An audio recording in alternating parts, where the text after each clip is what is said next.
Let's take a closer look now at the financial industry, which has been getting a lot of attention recently because of questions over banks' foreclosure practices.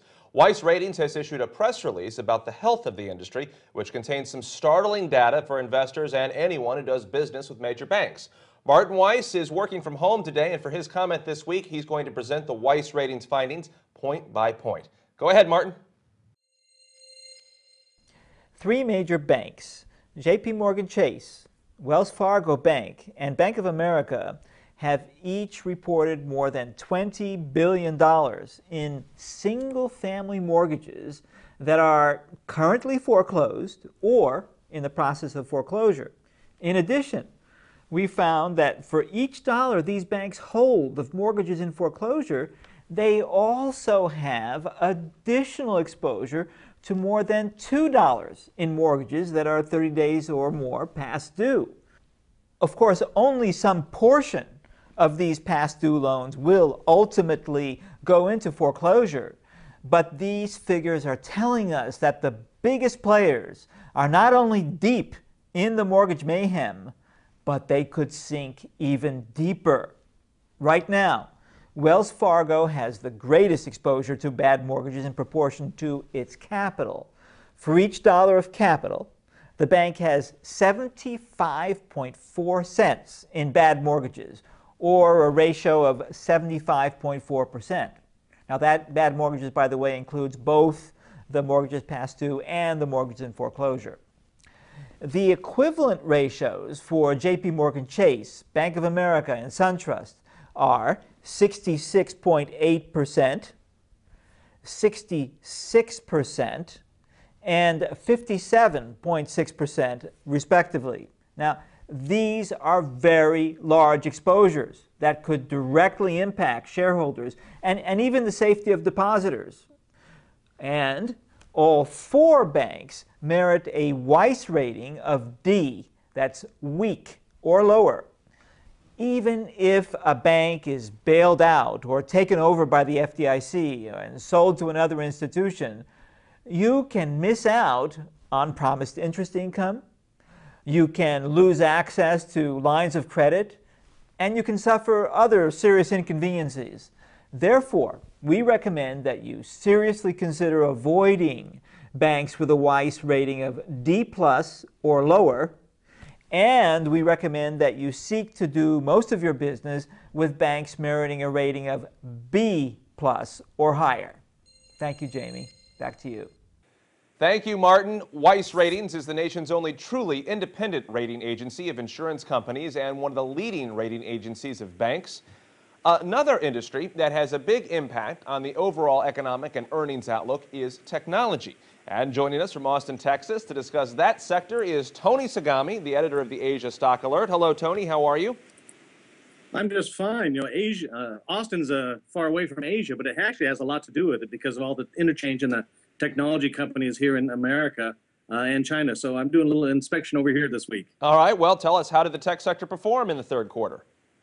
Well, the results aren't all completely in, but so far, pretty darn impressive. I'll give you examples. Citrix Systems, SanDisk, EMC, Google, IBM, all have delivered much better than expected results. As a matter of fact, according to Thomson Reuters, the tech sector is expected to deliver about 30% earnings growth this quarter, which is pretty darn impressive and one of the strongest sectors in the economy. All right. So why do you think the results were so positive for the tech industry?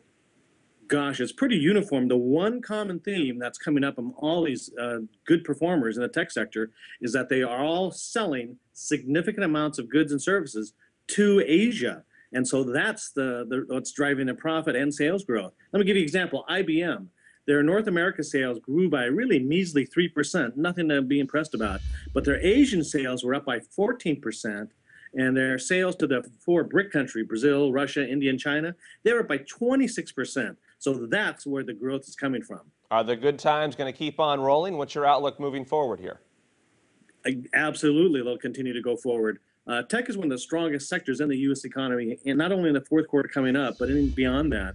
You know, America has traditionally been a net exporter for three areas: airplanes, thanks to Boeing, food, and technology. That's not going to change. And so tech companies should continue to do very, very well. And it's also probably the best value in the tech sector also. Tony, give me some specifics here. Where would you tell investors to look for growth? Well, there's one rule you got to keep in mind if you want to be a successful tech investor. You have to make sure that you invest in tech companies that are selling to China and not competing against China. That's the key. Let me give you an example. Apple and Applied Materials, those are two companies that get it. They sell directly to China and getting a lot of their revenues from there.